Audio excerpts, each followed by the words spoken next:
আরে আমার তো সাপ হওয়ার সময় হয়ে গেছে, আমাকে তাড়াতাড়ি এখান থেকে যেতে লাগবে। এই তোরা এইখানে থাম, আমার প্রচুর চাপ দিয়েছে, আমি এখন এখান থেকে যাই।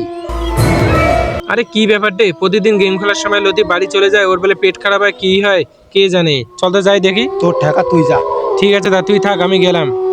আজকে তো দেখতে পাবো কি করে। আরে কি ব্যাপার, ও যে বলে ওর পেট খারাপ, ও বলে বাড়ি যায়, তাহলে এই ফাঁকা জঙ্গলে ও কেন যাচ্ছে? চলো আজ দেখা যাবে ও কি করে। লতিফ তো ফাঁকা মাঠে যাচ্ছে, আমিও যাবো ওর পিছন পিছন, দেখি ও আজকে কি করে এখানে। আমি আর সব দেবো এ ফাঁকা মাঠে এসে কি করে, দাঁড়াও। আরে আশেপাশে তো আমি কাউকে দেখতে পাচ্ছি না, এইখানে আমি সাপ হয়ে যাই, আর আমার হাতে সময় খুব কম।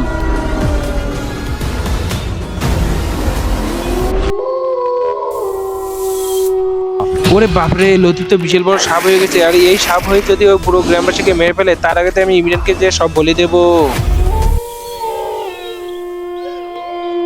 আরে আকাশ তো আমার সাপ হওয়া দেখে ফেলছে, কাউকে বলে না, তার আগে ওকে মেরে ফেলতে হবে।